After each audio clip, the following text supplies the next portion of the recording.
Hello, and welcome to Maidens of the Spear, where we're just a couple of maidens who talk about the Wheel of Time, and we have a really good time. And today we are going to be talking about a few things that we have prepared for you, and I'm so excited to be here. I hope you're so excited to be here. Ow, that's freaking loud. And I'm just gonna kind of stall for a little bit, give Mary Lou a chance to show up. She's running from something, but we will be that soon for you. In the meantime, if you're in the chat, let's talk woke. I'm in hot take mode. Give me something to hot take. What should I hot take? I'll start. Hot take. Moraine kind of fucks up everything. Yes, she ends up resolving everything, but if she had not gone into the Two Rivers and the entire way she handled the Taviran boys with such Aes Sedai arrogance, she could have made everything a whole lot easier. And that Two Rivers stubbornness did not pair well with the Tar Valon attitude.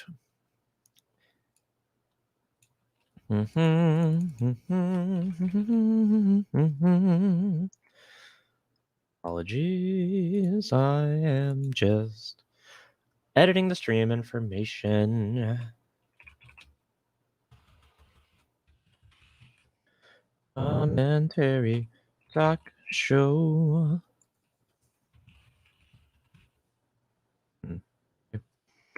Well, that's okay.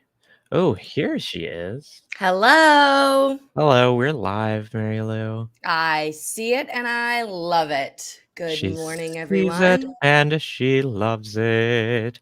Good morning, Mary Lou. How are you?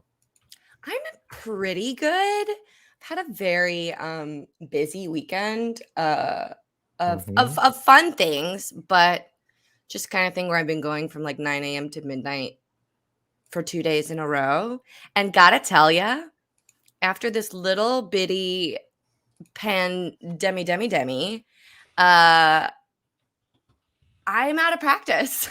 Yeah. I am super out of practice, and it's been like absolutely exhausting to have like 2 days in a row where I don't get several hours by myself Yeah. to just like be alone. Matt Spooky Stabbin' Stick has a great point. True, but it had to be the pattern that put her there, right? That was a response to something I said earlier about Oh, I was Moraine. listening. Oh, you were No, listening. I was Okay, listening. good. Sorry, I didn't see you Yeah. enter. No, I would agree. I think the pattern put her there. Absolutely. And the pattern definitely put her there when her, mentor made the prophecy and then freaking keeled over. But the pattern didn't cause her to be such a bitch about it. Yeah, that's one way to put it. I mean, look, So that's my way of saying that I'm fully in agreement with Sarah that Warren ruins everything. Absolutely.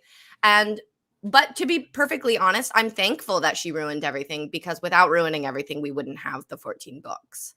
yeah, Like, it wouldn't be a good story. it wouldn't be a good story if everything went well. But I would argue that absolutely everything is Moiraine's fault. Yes, she does fix a lot, in the end. Do I love Moiraine? Yes, she learns and grows. She's a fabulous character. She's a badass bitch. She's really strong. She's a great ally to Rand, great friend to Lan, a great teacher and mentor to Egwene and Nynaeve. But everything is her fault. Absolutely. Yeah, and I think the thing about the Wheel of Time that's so good is Robert Jordan, what he was good at. So many things, obviously. Like, there's a reason So these many things. books are so popular. But I think what he was best at, and first, let me give us a little background. So it's not just, boom. Ooh, yeah, baby. Is that blood? Yeah, it is. Oh my God. You guys, this is a big moment for me because I have been dying for neon pink blood splatters since the inception, the birth, if you will, of this channel. Mhm. This is Mhm. huge for This me is huge for personally, you Sarah. personally. Um, Thank but you. yeah, I just wanna say thank you. you're welcome. I think what Robert Jordan was absolutely best at and that made the series so meaningful for people. Look, magic system, cool. Description of military maneuvers and the feeling of being in a battle scene, I'm sure it's good. I felt like I was there. Never been in a battle, but I hear people say it's accurate. But his work with character is what sets him apart. I Agreed. mean, I think he could have written a beautiful series of any genre just because he had such a great understanding of characters and he was so good at constructing arcs for characters Mhm. that felt in at times surprising, and they felt satisfying while at the same time feeling like totally natural and everything that happened and it's like that makes sense. And Maureen's arc is so good. Um, So good.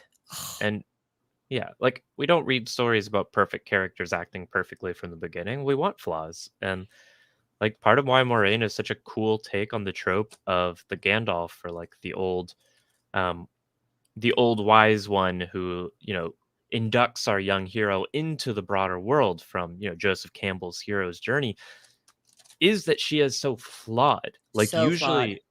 usually that role is just played by someone who's just kind of a prop piece. They don't change a lot No. because they're not meant to. Like they're meant to just serve a narrative function. But Moraine is more than that. Like Moraine is a true protagonist, an exceptional character in her own right. And that's what Absolutely. Which yeah. I think is part of why New Spring is so good, Uh-huh. because she finally, she is such a good protagonist that it doesn't feel just like a, okay, give me a little bit of a prologue or whatever. Um, it's honestly a good story in its own It's right, so good. like you said, because she's her own character and her own protagonist and not just a vehicle to deliver the chosen one. And, Mary Love. Lou, I've been fucking with my mic settings today. How am I sounding? You sound good. Okay, good. Yeah, I Good, think you good, sound good. good. How do I sound?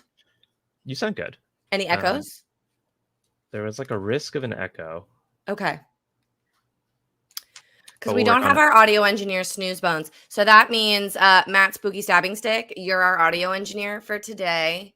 Yeah, Thank you so much. Matt's spooky Matt's This is spooky an stabbing unpaid stick. position. Please, Um, please write in the chat to confirm your acceptance of this unpaid internship as our temporary audio engineer for the day. Thank you so much. Yeah, thank you. Whatever you do type, even if it is no, I will consider it an acceptance if you do respond at Yes, all. and do know we can give you course credit. Just have your school reach out to us. Uh-huh. Uh, I need okay, Mary several Lou. documents, and they're all gonna be really hard to get. But basically just tell us how we sound, and if we sound bad, let us know. So that's the Thank you. responsibilities for the unpaid audio engineer internship position that you have just received. You have Congratulations. confirmed. Thank you so much, Matt Spooky Oh my Stabbing Stick. god, thank you, Matt Spooky Stabbing Stick. Live to Let me serve. Love that. let, Live to stab and be spooky. I'm just gonna make this really official for you, Matt. Oh, sorry, you're not Matt. You're Matt Spooky Stabbing Stick. What can we call you for short? Stick? Spooky? Stab and stick? Stabbing Stick. Stab and stick. Okay, yeah, love that. Hey, stab and stick.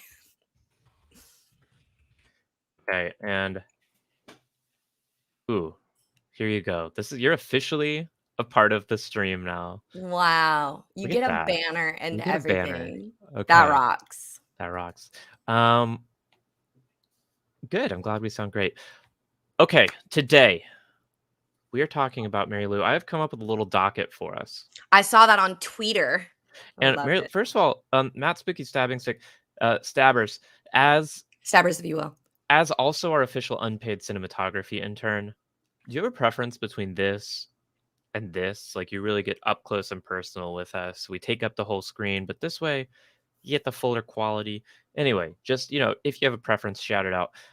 Okay, Mary Lou, today on this weekly Monday Wheel of Time chat, That's right. we are What's all talking this then? about this is what's all this then? What's all All right, this guys. then? There is some dispute between Mary Lou and me. We can't agree on what's all this then is. I I think it's only honestly, for there's no introductory dispute about videos. what it actually is. I recognize that Sarah You just is like saying technically it. correct. I just feel the need to say, "What's all Okay. this then?" On whenever today I think of it. on today's well, so this then, our Monday Maidens of the Sphere live stream Wheel of Time chat, we're talking about a couple things. First, we're gonna try something new where I'm basically gonna, like, talk at Mary Lou for something, and, that will be today, that's going to be about Trand Althor, queer demigod. So excited. And I led Mary Lou astray. I told her we'd be talking about the Dark One, but that was a lie. No, today we're talking about ooh, Trend Althor. Trandall Thor, queer Queer demi. demigod. Dang, he That's looks right. good. She looks good, Mary Lou. I'm sorry, Um, she looks good. yes, and we will also be doing a little tier list hotness ranking, not ranking characters by how much we like them, not ranking characters by how strong they are, just how hot they are. Oh my god, I can't wait. Yeah. And, then you get to hear the world premiere. Well, will they, Mary Lou? I know you've had a long few days. Okay, they will get to hear it. I will say this is the first time I'm going to be singing it with You the have ukulele. not practiced it yet, but you've Not played with the Jolene ukulele, no. quite a few times, though. Oh, more than quite a few times. Yeah. Yeah, so I'm not worried. I'm just it's Well, gonna be awesome. then it's It just literally the world premiere, and we're not gonna literally, tell you anymore because we don't wanna spoil it. and that's all. Yeah, Mad Stagger, you you're calling out you're calling out Randolph Thor's coder socks, as they're called in the trans community. Oh, I didn't know that. Uh, yeah. Ooh, beautiful. Coder socks, love them, Uh-huh. and the cat ears. Gotta have cat ears. Um, not a real Tran. I am a very particular kind of true scum, which is someone who gatekeeps access to being a true trans person. True scum. Okay, Except where other true scum have stupid, boring, hate-filled gatekeeping barriers, mine is simple. If you don't own cat ears or do not wish to own cat ears in case you can't afford them, you're not a real Tran. But that's got just it. me. But we're not here to Okay, talk about the intricacies of online trans discourse. No, we're here to talk about the Wheel of Time. that's right. So let us begin to talk about the Wheel of Time with this, our segment, Trand Al Thor. And I'm going to throw that title card back up there because this is going to be basically us recording a YouTube video. Oh, great. Here we go. So I apologize in advance, Matt Stagger or anyone else in the chat. I love all of your comments and I will respond to everything we get after this little segment is over. But for now, this is going to be like a semi outlined, scripted little segment you get to watch us record live. So Yay! here we go. Hello, and welcome to Maidens of the Spear, where we talk about the Wheel of Time and we have a really good time. And Mary Lou, today we're doing something a little different. I'm excited. Today we're doing a little live video essay. And today I'm going to tell you about Trand Althor, queer demigod, aka why I think Randall Thor is just an extremely potent and beautiful trans allegory. I can't wait. I'm so excited. Yeah. And so I know there's going to be like one question that most people are going to have when they hear the topic of this video. And so Okay. I'm going to address it. Part one of this video. Let me say it so we can get a cool YouTube title card. Mhm. Part one. Am I serious? So, Mary Lou, am I being serious? Oh And my the god, Sarah, answer, are you being serious right am I being serious right now? The answer is yes and no. now? Okay. So on the one hand, I'm 100% serious. Yeah. I do believe Randall Thor is a beautiful and potent and like surprisingly um, deep trans allegory. I think there's a lot to get into with why Randall Thor is meaningful to me as a trans person, a trans woman specifically, and why um, I mean, I've been reading this series since I was 14, since before I knew I was a tran or had any understanding of what that even meant. And Rand's story has always resonated with me specifically. And I want to explore why I think that is through basically through the lens of my own transness and my queerness, and why I think a lot of queer people resonate with Randall Thor, even though he's not an explicitly queer character in the books. Mhm. And that gets me to the why I'm am I serious? Also kind of no. Insofar as, obviously, I don't think Robert Jordan intended Rand to be a trans allegory, Mhm. right? Like, I don't think Robert Jordan had any of that in mind. I do think Robert Jordan set out to write a coming of age story Mhm. about a young man, a young teen, coming to understand themselves, how they relate with the world, how they relate with the expectations the world has thrust upon them, Mhm. and also at the same time was exploring themes of like gender interactions between men and women, which Yes. just happened to also be very like fertile ground for him to create a beautiful trans allegory unintentionally. Totally. So Um, it's not like the Matrix trans allegory the Matrix is where actively an intentional trans allegory by the Wachowski absolutely sisters. by the Wachowski sisters, that like 100% always was, always will be an Right, intentional trans allegory. Twitter. right. This But I mean, death of the author and stuff. Exactly. This is going full in on Death of the Author. This is not a video essay about what Randall Thor actually is. This is not a hot take of like, ooh, you missed that Randall Thor was a trans allegory. No, because like he wasn't meant to be. And But also, he is. but also he is. He works Or I'm perfectly. excited to find out Yeah. why. So uh I'm getting some echo from you now, Mary Lou. Oh Uh-oh. baby. Um I'm gonna mute you while I talk and unmute yourself when you got a hot comment to interject. Okay. So that's the answer. Part one. Am I being serious? Yes, I'm entirely being serious. This is not a joke piece. Randall Thor as a character resonates with me specifically because of my experience growing up as a trans person, and the way that like Randall Thor's experience throughout the Wheel of Time happens to align with that. But no, I don't think Robert Jordan meant to do it. So with that out of the way, let's move on to part two. Young teen fears the taint. So, That. yes, Already I'm in. part two, young teen fears the taint. And this is why we're going to get into specifically why I think Randolph Thor like lines up really well with the trans feminine experience. And I can't speak for trans masculine experience because I'm not trans masculine. And trans men out there or trans masc might find that they relate to Rand in completely different ways than I do. So don't assume this captures all trans experiences. This is for trans women. But look at what you have in Randall Thor. You have a teenage boy or someone who is AMAB, who's always lived as a teenage boy, and they find out over the course of the eye of the world as they're like entering more maturity and adulthood, and they're leaving the childhood behind and starting to have the expectations of what it means to be a man thrust on them. They are not only dealing with social expectations of being a man, they have this Sidene. Rand has Sidene, which is like a masculine power coursing through him, and he doesn't want it.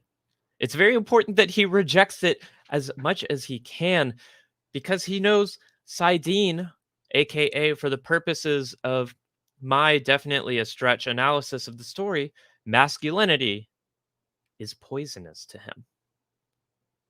And it's very powerful. Sidene can do many things. Many men out there, your various false dragons, actually embrace it and are okay with the poison because of the power it affords them. Rand, however, is terrified of the negative ramifications. And this, to me, aligns very closely with a concept in trans feminine communities called testosterone poisoning. Now, I do not know what that is, and I am Yeah. excited to learn about it. I've Mhm. never heard of testosterone poisoning. And this is why this is going to be specifically an essay from a trans feminine experience, because, of course, trans men don't have the same relationship to testosterone. But for trans women who go through a puberty, a testosterone fueled puberty, where it does give you physical strength, size, and in some cases, a powerful, booming, deep voice. And it gives you male privilege, which is incredibly strong and allows you to navigate the world in sort of the highest tier of the gender hierarchies. At the same time, it has all these negative impacts on you internally. Trans people start feeling dysphoria. They start hating the changes that they're undergoing, even if it's hard for them to explain why. It makes them, and it has all of these permanent effects um, on your body, which is what trans women refer to as testosterone poisoning. So, like your Okay. skeletal structure that changes, or your voice that is forever deepened. That's testosterone poisoning. And I equate that with the taint having these permanent effects on Rand's sanity that you see even through to the end when you have Zen Rand and Nynaeve is like, well, let me check. And his brain is just like this pulsing light orb surrounded by these like toxic thorns. That's testosterone poisoning. And that is both the physical and emotional trauma of growing up in a testosterone fueled body for someone who has gender dysphoria and prefers to exist in a feminine plane. Mhm. Um, so the fact that reading this as a young trans teen or queer teen who didn't understand myself, and I see this main character who's going through this experience of like, wow, I have access to the extremely powerful masculine magic, but I'm terrified of it and I hate what it's doing to me. um, that just resonated really strongly with me. And Mm. now I want to move on to part 3: Stone Rand performing masculinity. Stone Rand. Stone Rand, one of my least favorite Rands. Everyone hates Stone Rand, but what Stubborn. is a lot of people, I think, have a hard time understanding Stone Rand or Steel Rand or Iron Rand or Quaindiar Rand. Hmm. And they're like, what are you doing? You're a fucking idiot. Why are you doing this to yourself? It's obviously like not, Frustrating. it's really frustrating to watch. And it's like obviously not helpful. But every time I read The Wheel of Time, and I'm on my 5th reread now, and I watch Rand go through this transformation, I'm like, no, this, I get it. Like, the world has pushed an expectation onto Rand, the dragon reborn. He doesn't want it, but he is told he has to be this thing. Hmm. And I'm equating that in this essay with the expectation of your social role as a man that is pushed onto young AMAB people. And whereas the Dragon Reborn, of course, is a huge, monumental, existential responsibility of leading the world, saving the world, fighting the Dark One. And of course, the expectations put on a man in our society are different. They're still similar in the way that Rand interprets them. Yeah. Men, boys don't cry. Classic. Men have to be strong. Men have to be stoic. Men have to be providers. Men have to be, at the same time, creators. But men can't be creative. Men have to occupy this very specific social role. And you're fed all of these expectations, and a lot of them are contradictory, and a lot of them are things you don't want, but are told you have to do if you want to be a good member of society. And Randolph Thor spends his whole, early 20s, late teens to early 20s dealing with these expectations and trying to figure out, well, how do I do that?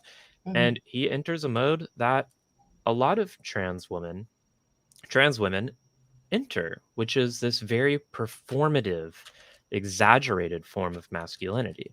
As a It's reaction, sort of in as the a opposite direction. no, as an attempt to do what he's expected to do. Ah, okay. Oh, you meant for trans women? Yes, for trans women. Yeah, so, like, trans women have a lot of trans women have this, like, internal, like, draw towards certain feminine things, and, like, that scares them, so they go full masculine, but also they're just trying to be a good iteration of what they're expected to be. Hmm. It's, like, not uncommon that pre-transition trans women are bodybuilders, and it's really not uncommon that pre-transition trans women, especially before HRT or just before acceptance, describe their lives in this sort of as this sort of like emotional void, an emotional dead space where Ugh. you can't feel emotion. And a lot of trans women attribute that like physiologically to the differences between testosterone and estrogen and how they impact your brain. Mhm. And I don't understand the science or pathways well enough to say one thing or another, but I can say from my experience that was true. And Mary Lou, you knew me pre-transition, I did. but most of my teenagehood, young 20s, I was extremely socially anxious, withdrawn, super depressed, and I went through a lot of my life not really feeling much of anything. I was extremely stoic. I liked to think of myself as presenting this like calm exterior that would sometimes break down into like an absolute mental breakdown, anxiety loop overload. Uh, but when I read about Randolph Thor and like what he's learned to do with the void, I'm like, that is how I always thought of emotion. Like, burn away all of your feelings. Your feelings are unnecessary. You Feelings can't are even, unnecessary and unimportant they're unhelpful. They're and unhealthy. unhelpful. You can't even connect to them. No, what you want to exist in is this comforting, void, emotionless space that you create for yourself where the outside world can't hurt you Mhm. and you can't feel whatever pain it is that's trying to hurt you. Feelings are unhealthy. That is Feelings such are an bad. insane statement that I can totally see Stone Rand being like, absolutely, feelings are unhealthy Right, and it is for this me, perform and yeah, and Stone Rand as he gets harder and harder and harder and harder, it is Quindar. just to me like so equivalent to this like increasing attempt to perform masculinity. I have to be more masculine. I have to be more masculine Because it's not until working. Why am I not feeling it? You and it's know? not working and it doesn't work. And we'll get to that and how it doesn't work. But a couple more points before that. Part 4. Gender expansiveness. Cleansing Sidene by embracing femininity. Mm, So this is a shorter point, but how is it that Rand stops his ultimate descent into insanity, into testosterone poisoning, the inevitable self-death of masculinity? He embraces Sidar. He reaches out to Nynaeve and says, I need you to impart your feminine magic. I need to accept the help of femininity and combine it with masculinity to cleanse the taint, to create a form of masculinity that is livable and non toxic. And it's only through Sidene and Sidar working together that they can remove the Dark One's touch on Sidene. mhm.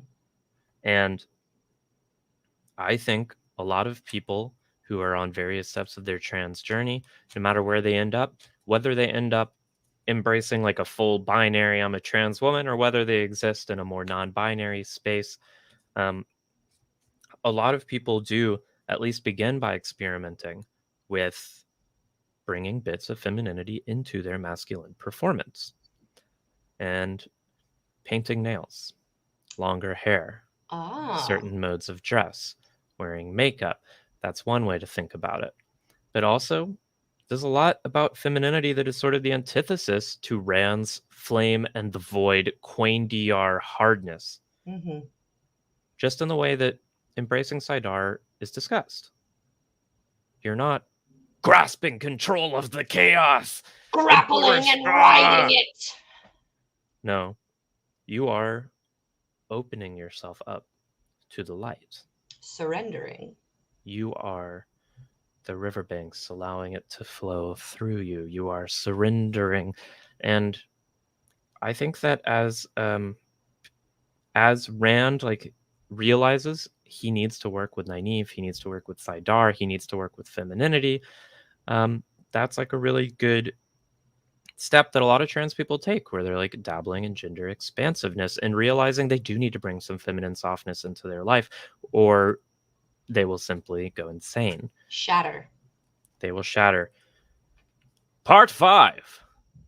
My father gave me this sword. This is a Rand's really daddy issues. This is a really silly point. I I just I think that it's funny, because a sword is such a phallic symbol, right? Oh my god, yes. And Rand is obsessed with this sword that he got from his father, and it's like his inheritance. It's all he has left from his father once he leaves the Two Rivers, and it's like I think a lot of people do relate to that in my experience. It's like it's it's obviously by phallic symbol I mean that the sword is a dick, and Correct. that a you get your sword, you get your phallus from your daddy, and it's like what you ultimately have in common with your father if you're a young AMAB person, right? Like your masculinity. And I remember like I had two brothers, three boys, and my dad, um, not through any ill will. I love my dad. My dad is super accepting and wonderful. But my whole childhood, there was this like kinship specifically through masculinity where he would come up to us and be like, "Oh, my boys, my manly men." And like we were, the boys. And I feel like dads have different relationships with their sons than they do with their daughters. And it's through this idea of this bond, through masculinity, through the phallus, through the sword that your father gave you. And my father gave me this sword. No, no, no. Don't take my sword. My father gave me the sword. I can't give up this sword because it's my connection to my father. Well, if I lose my sword, if I abandon my connection to my sword, then I no longer have my connection to my father. Yeah, I feel you, Rand, but it's okay. Let it It's go. okay, Rand. Let it go. It's just a Um, sword. Part 6. Zen, Rand. Acceptance of self. Zen Rand, one of my favorite Rands. Zen Rand is, incredible Rand. Zen Rand is when he accepts who he is and he accepts all the parts of him. And this is definitely an incomplete metaphor here, but the acceptance of Luz Theron, of this other person that's been in his head that he's been trying to suppress, this voice in his head, suppress. No, no, no, suppress. And finally, accept.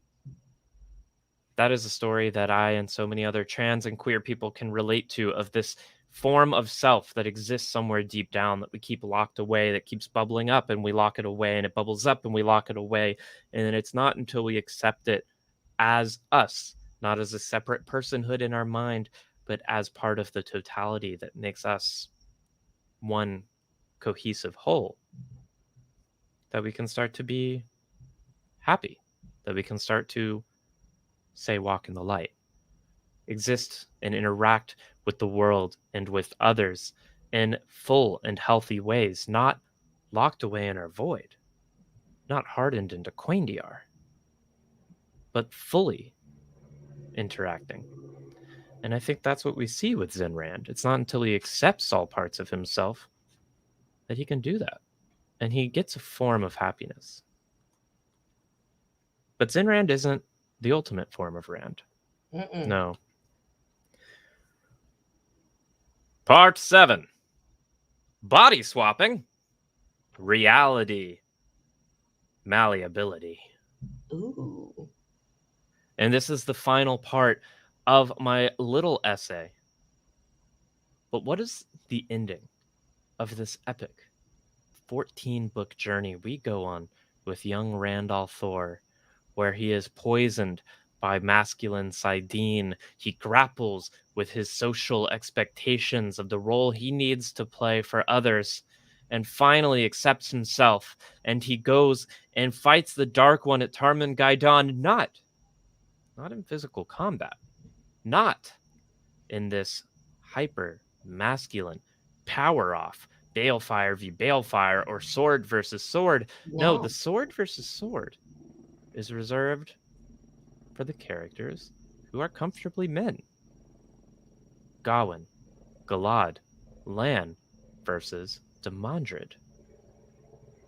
There's room for sword versus sword, but it's not Rand's fight. No. Rand's fight is a grappling with the Dark One in just the most metaphysical way. Yeah, And no it's bodies, no bodies, no physical space, no physical space. only the Rand's mind Rand's space. fight with the Dark One, ultimately, the form it takes is coming to understand this constructedness of reality itself and our ability to change it as a result. The pattern that Rand has felt so locked into all along, these expectations, this terrifying Saidin, his own nature that he thought was static and that he was held within like a prison or like a stone or like a void. Turns out he was wrong. Turns out Randall Thor actually, once he enters the space with the Dark One where he's able to exist outside of the social fabric he's been a part of his whole life and come to understand it for what it is, that he understands its malleable nature. He understands that he can exist in the way he wants to within it. And that's not through forcibly removing the Dark One. That's not through the elimination of free will and forcing everyone to live in the light. That's through the ultimate understanding that what's important is allowing people to live freely and become the versions of themselves that they want to be. Through understanding, ultimately, the beauty in stepping outside of expectation and stepping outside of the roles forced on us. And Randall Thor's ultimate victory is getting to live. The whole series of the Wheel of Time, Randall Thor did not think he would see a day of his His 30s. blood on the steps of Shai Ghul. That's his blood on the steps of Shai Ghul. He thought he was going to die. He 100%. thought because of what he had been born, a man who could channel the dragon reborn no less, well, he would do his best. He would live as long as he could and satisfy all these expectations thrust on him for as long as he could, but he wasn't going to last very long. This was going to kill him. No, look at the last guy. Luther and Telamon went out in a blaze of masculine glory, accepting too much Saidin for one human being, even the dragon, to hold. Right. And what does he end up as? A monument to a phallic symbol in the mountain of Dragon Mount. True. That's what happened to the last guy. Why would he expect anything different for himself? Right. Randall Thor expected to die, expected to be killed by the masculine expectations and masculine energy coursing through him and masculine role he was expected to play. Like far too many young trans people I've talked to. I've talked to a frankly depressing number of trans women, not a surprising number, but so many trans women I've talked to who are now transitioned and living happily as a more authentic version of themselves have said something along the lines of, "Oh yeah, I always thought I was going to kill myself. I didn't think I would live to see 20, definitely not 25. And transitioning saved my life." And that's what I see in Randall Thor, with this realization, this acceptance of himself through Tarman Gaidon, the realization that the pattern was malleable, that he could be a version of himself he wanted to be, and not just who he was expected or needed to be by others, that Randall Thor is able to live. And specifically, Randall Thor lives by getting a new body. New body. And sure, Moradin's body is a masculine body. I understand that. Robert Jordan wasn't writing intentionally a trans story. But isn't it remarkable that Randall Thor, after fighting all of this masculinity his whole life, his salvation, his path to living, is by getting a new body. It's the abandonment of this previous body that he has been forced to exist in and getting to choose one for himself. And it's at this point, at the very end of the series, that Rand is finally happy because he's not the Dragon Reborn anymore. No one even knows he exists because happiness for Rand isn't in power and domination.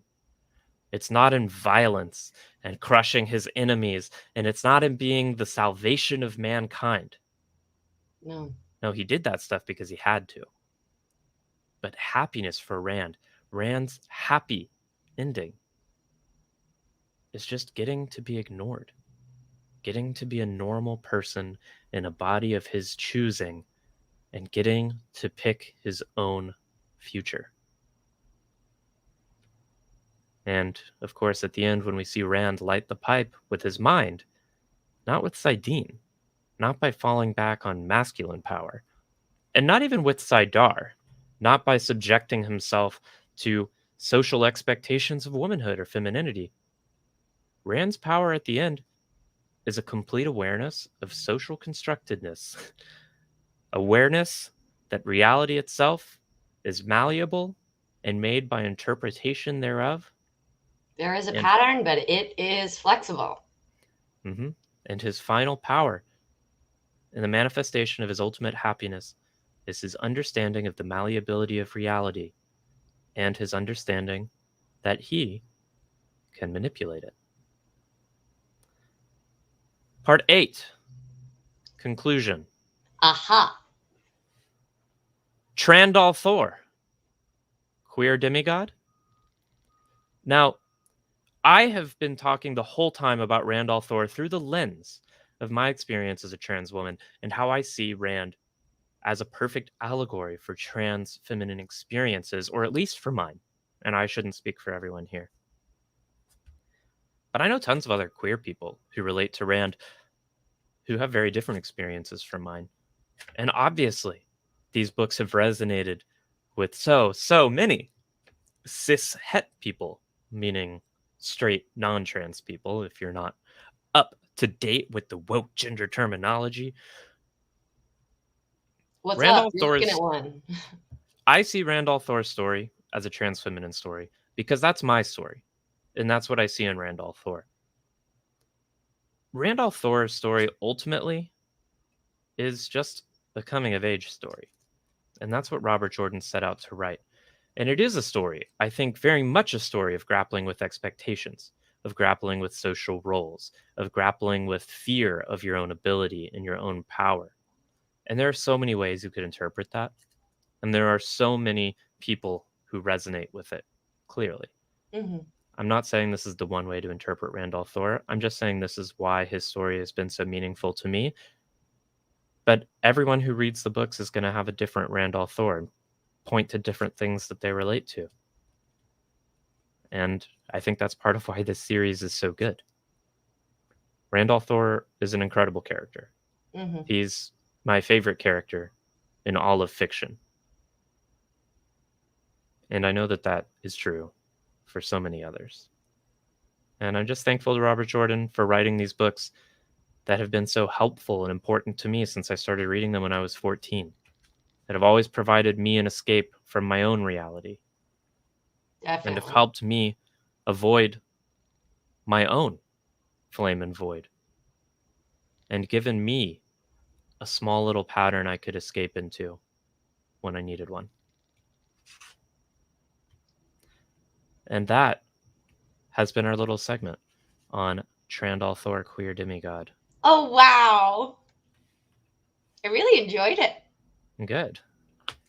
Like, I've gotten to hear snippets of your thoughts on Trandalth or Queer Demigod, but not so well laid out. It made so much sense to me. I was able to follow this emotional journey.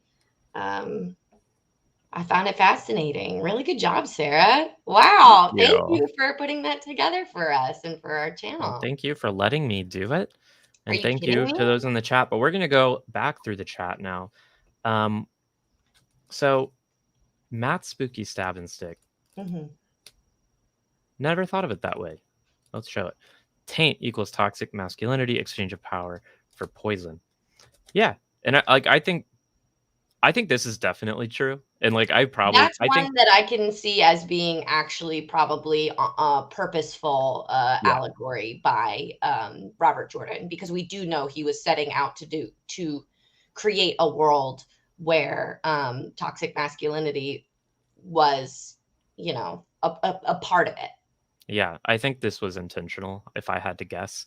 Um, like the male characters who were meant to respect, like Lan, for example, who is like on the one hand this hyper masculine man. He's fucking jacked. He's a sword man. He's a freaking like he's like such the archetype of the like lone wolf and cub, Lone wolf. like samurai without a master who's like been Mhm. set in vengeance against evil. And then but he's also interesting because he's been like tamed in a way. Like it's that archetype of the lone wolf, hyper masculine warrior who has been tamed by Moiraine, Mhm.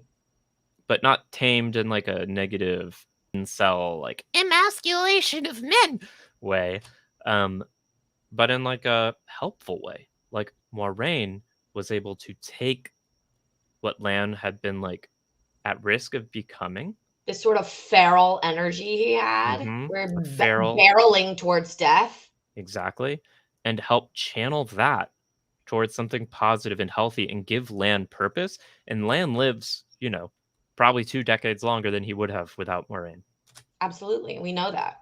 at the very least. I mean, he's still alive at the end of the series, so we don't know how long he ends up living. And he gets Um, to meet the love of his life, right? yeah, and then you see like the way the Black Tower works, like the way the Black Tower trains their men, and it's awful.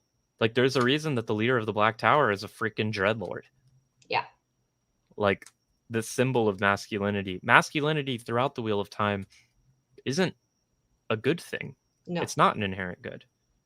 We're given healthy examples through the more mature Lan that we meet in the Eye of the World, who helps guide the boys into their own masculinity and serve as like a healthy inductor towards a positive masculine form of being. Lots of the elder males in the Two Rivers are good examples of Yeah. masculinity. One of my favorites is Master Lewin, whose Yeah. relationship with his wife is always seen as, a partnership of equals. And Hmm. same with Egwene's dad and his wife.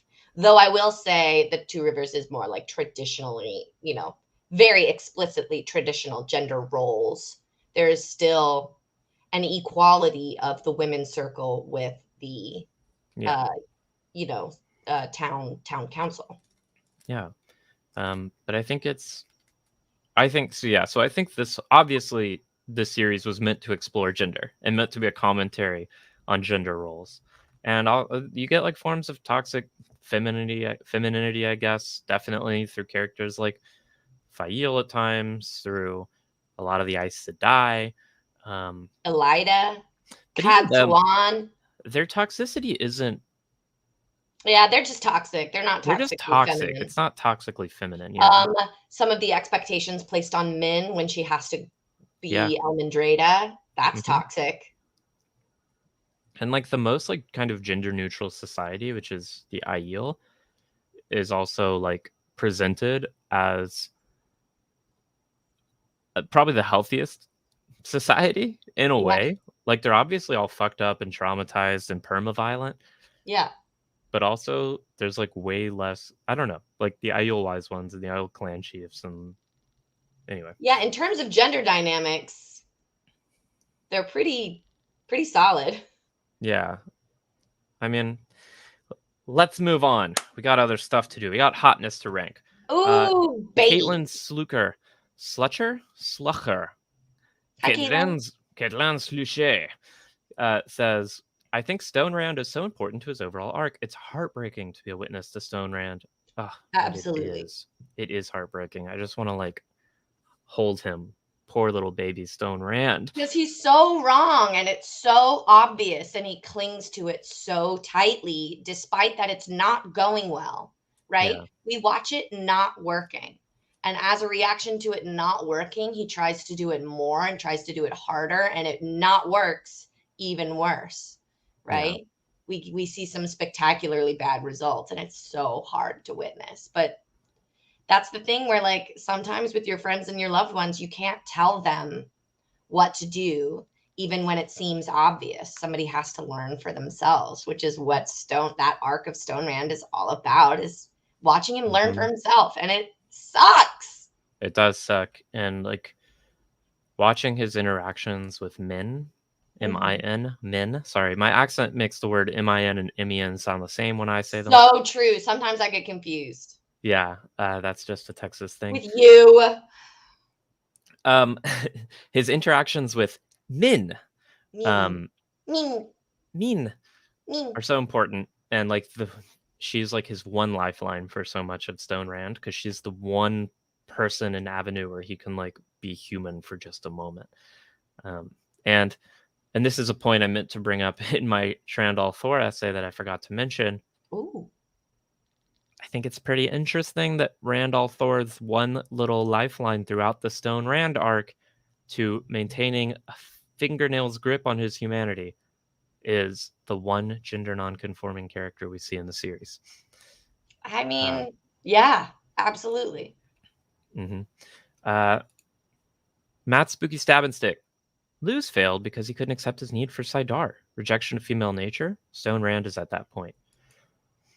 Yeah. I totally see that, Matt Stagger. I mean, this always made me laugh. I thought it was just something before I started thinking about this series more seriously, in a gender studies sort of lens, back when I was first just enjoying it.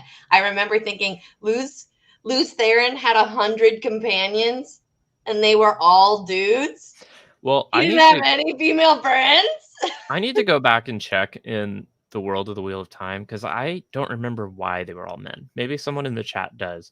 But that did seem out of character for Luz because Luz was, he sat in the seat of the Tamerlane at a time when men and women were equal and did magic together all the time. Yeah. And I it's mean, it could weird. be that I mean, I don't know. I don't know. I thought he tried to get women to go with him and they said no.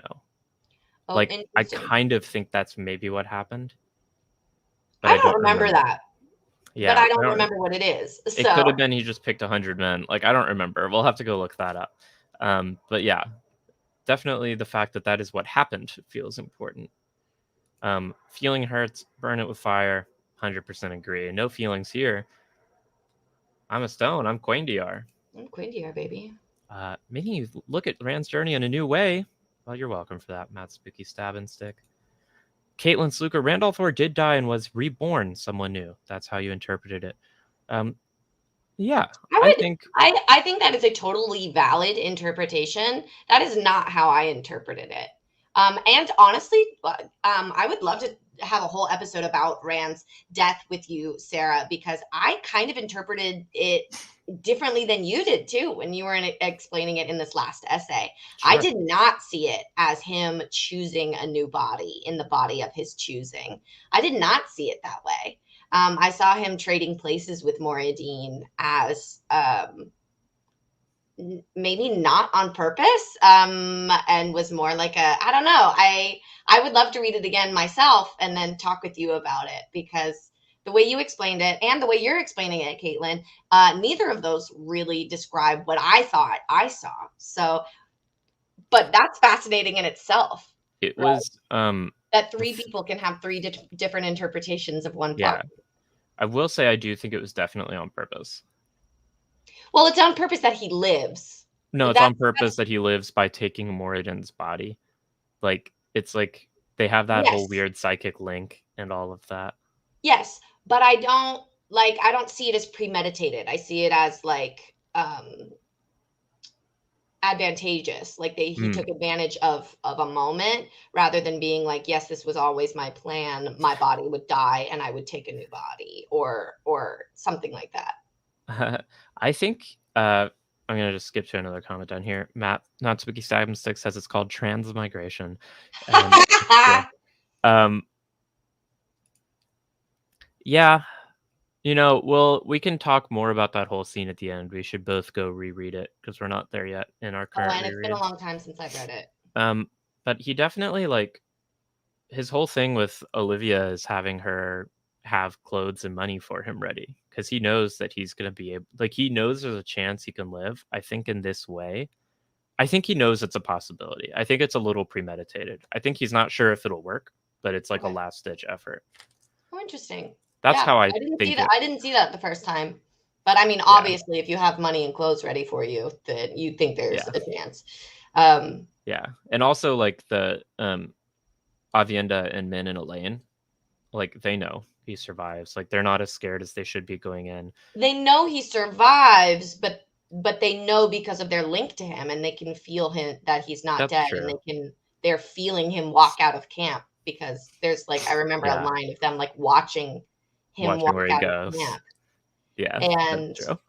so I feel like they know not because like he told them, but because They they can can feel just like him. feel in their bond that he's not dead and that he's Yeah, leaving. that's a good point.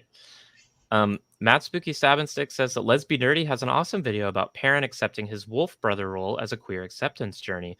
Um, yeah, 100%. I mean, that's the thing. Like any story where someone has to accept something that's sort of like socially unacceptable and embrace it and gain a new power through their embracing of what makes them different is a queer acceptance journey.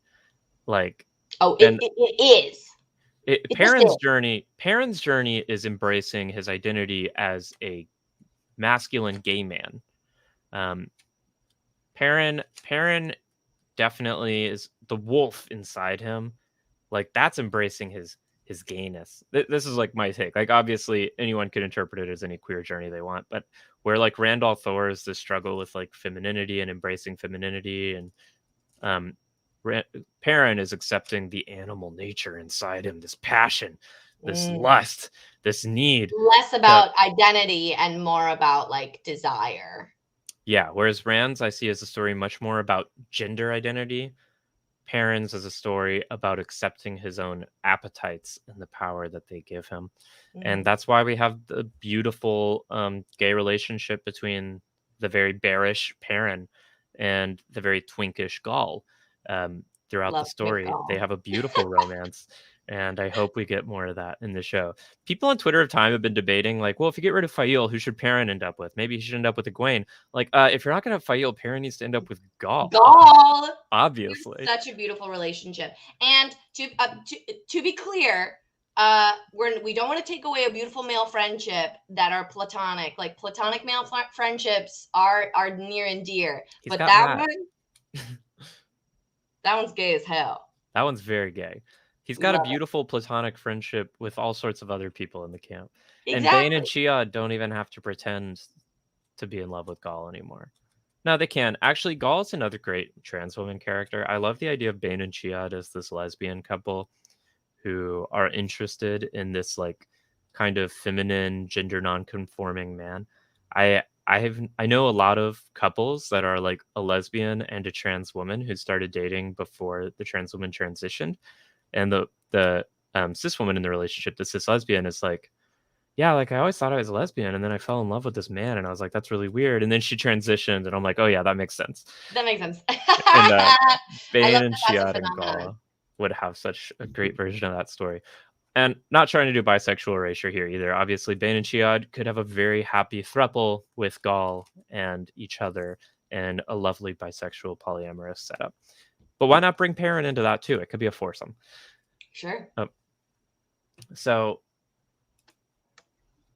this is Mega Madu says it really does feel like being poisoned, like a constant forced injection of this physically and mentally deforming chemical.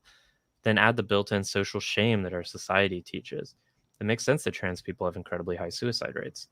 And that is true. And for context, Mega Madu is my girlfriend, and she is also a trans woman. So she is speaking from her own personal experience here.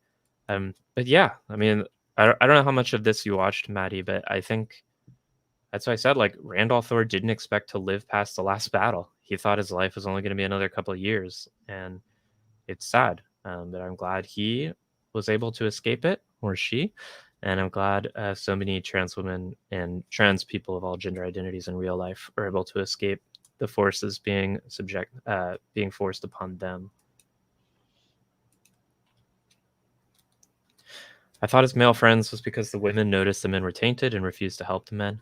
Mm. I thought, yeah, this I'm gonna have to go back into the world of the Wheel of Time Well, they can't be yet because the 100 companions is when they sealed the dark one away, and it was the blast back, right? Right. That tainted Sidene. So it couldn't have been the taint yet because they weren't tainted yet. I see. So it sounds like this. Okay, I just like looked up on the Wheel of Time wiki. Uh-huh. It says the 100 Companions were a group of 113 young male Aes Sedai who were very vocal supporters of Luz's plan of attacking the board directly and sealing the Dark One in his prison. And they were formed as a reactionary group to Latraposai Dekume's fateful Concord, an all-female group who opposed Luz Theron's plan. And there was a deadlock in the Hall of Servants, as to which they should do. Yeah, so the taint wasn't until after they sealed the boar, but just for whatever reason, there was like a male-female split on which plan to do. And honestly, it was probably a little bit contrived because Robert Jordan wanted to have this fantasy world where male magic was poisonous and be able to explore these themes. And then he had to come up with a reason for why. I'm okay with this one. It doesn't have to be the most elegant. Yeah, it's a little stereotypical, right? The men are like, let's fight it. Take the battle to the Dark One. And the women are like, don't do that. Don't. Yeah. Don't do that, it doesn't please. say what they're for. It just says that they're not for that. Right. Which is a little, basic. But I guess it makes sense. Yeah. Matt Spooky Stab and Six points out Matt and Talmanes' relationship. Love them. I think a lot of people have that same headcanon. Yeah. While Matt does give off big bisexual energy, I think Talmanes is gay in my headcanon. And I could see that being a classic iteration of like a close friendship where one member is gay and one member is not. And I always saw this as an unrequited love, where Talmanes was gay for Matt, but had accepted that Matt was never going to be gay for Talmanes, but was still, still valued that relationship. But, if the show wants to show them fucking, obviously I'm here for it. I'm always. Always. So, Mary Lou, I need you to entertain the people for about 3 minutes while I set up our tier list. Fabulous. Okay, while people listen, you're gonna watch as I tune my ukulele. Because that's what I have to do before our special presentation, which is gonna be great. True. Now you know, a little hint, it will include a ukulele. It will include a ukulele. It's going to be wonderful. So, those who have seen me rapping in various videos on Twitter of Time, Mary Lou is a much more capable musician than I am. She is a beautiful singer, and we used to have a musical duo when we lived back in LA in the before times, and we were great. We were great. We were very funny. Our songs are awesome. I stand by it, and it shouldn't die. It should live again, but we do not currently live in the same geographic region. Kind of hard to make music without being in the same. It makes it tough.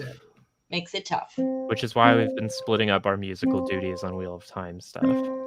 Exactly. Normally, we would be harmonizing this shit. We would be battle rapping this shit. Though I would have Sarah write all my raps because she's way better at it than I am. I am a professional singer by trade. That is what I've trained in for years. It's how I pay my rent. Matt Stagger says bars and a ukulele. Yes, please. So no bars today, but there is some singing. And okay, you have successfully entertained the people, Mary Lou. Oh my god! Wasn't that so entertaining, everyone? We know what the people have really come to this stream for, and you're not here to listen to me ramble on about trans identity and the Wheel of Time and Randolph Thor's trans allegory. Well, they No, are. no, no, no, no. No, no, no, no, no, no, no. You're here because you want to know which characters we think are the hottest. Oh, absolutely. Remove that comment first before we start Good, recording. good point. No offense, Matt Spooky Six, but we got to do a little YouTube intro. Mary Lou, take us away. Ready. Hello, everyone, and welcome to Maidens of the Spear, where we talk Wheel of Time and we have a really good time. And it's been hot in California lately, so you know what we're talking about? We're talking about how hot is it in Randland? How hot is it in Randland, and Turns out specifically, really freaking hot. really, really hot? So today we are ranking all the Wheel of Time characters Whoop. in terms of hotness. Wow, there's a ton. There's a And lot. boy, this is going to get sexy. And we're going to do what we always do. Mary Lou and I are each going to give our personal score and we'll average it. But if you have any thoughts in the chat and you say, wait a second, Agilmar is hot as fuck, and you want to get that in the chat, let us know. Hey, Please let us know. you're Please let us know collaborating. how wrong you are because Agomar ain't hot. No, If and we we're can go ahead and He's put a Agilmar down in hard the D. D. Hard D. One, he's canonically old. He's like so old that Yeah. his like skin is peeling and his parchment is terrifying. But even when he was a young man, he sounded like he sucked. He was a big old nerd, You thinking of scientist, loser. Agenor, Mary Lou? Yes, I am. I am thinking of Agonor. Fuck! Which one is Agomar? Agilmar is Lord of Faldara. He's actually kind of daddy, so I'm gonna say he's a Oh no, I like little him. old. I like Lord Agomar. Yeah, sorry, and I like his sister. Yeah, They're cool. Yeah, no, he gets a B. He's cool. he's a B. I was thinking of Agonor Matt for sure. 66 says D, just because maybe because he's old. We're gonna have to burn through these because there's a lot of characters. So we'll stop on There's the a big shit ton. ones. But okay, Alana, Hot. Yes. hate Alana for what she does to Rand, Yes. but she's hot. She's super hot. Yeah, Olivia. D, she's old. This I'm could be a an little old ageist. hating channel. She's like 300 years old. But she doesn't look it. She's a channeler. She looks barely graying. Whatever. Aludra, A or S? Aludra's hot. A for me. She is super hot. Okay. Mazrim Taim. D. Yeah, He's short. not my He's a taste. loser. He's got long, greasy hair. Gives me Snape vibes. Yeah. And let's be clear. Obviously, this is super subjective, purely based on Mary Lou and my interpretations and first impressions of these characters. If you are really into a Mazrim Taim type and he's like an SS, you're like, oh yeah, He gives me a little. oppress me, Dreadlord Daddy. You can know put him up what? I there. think like he'd play like a Tom Hiddleston. He gives like Tom Hiddleston vibes in my mind, and that's not my type. But bitch, is it some people's? Yeah, I think Mazrim Taim. I've been like my little personal fan cast is Dev Patel as Mazrim Taim. I think he would crush I it. love Dev Patel. Okay, Dev Patel is Mazrim Taim. I'm gonna give him a B. Okay, Dev Patel is Ravine, on time, but no, put him as a C because I still he's a think he's a C. D. Okay, Ravine is canonically super hot. I will Super say. hot. S A. or A? A. Okay. Moradin. B. A. B. He's fine. He's a little too Yeah. intense for me to Pretty be super intense. hot. Alviarin. Too cold. B. B. Yeah, I think like Andral. Oh, like C maybe because he's like a nice dad. Yeah, he's like a nice dad. I'll put him as a B. I like a comforting presence in my men. Okay, sure, fair. Avienda. Teddy bear. Avienda probably S. Yeah, Avienda is like pretty She rocks smoking. it. Davram Bashir. I love a mustache.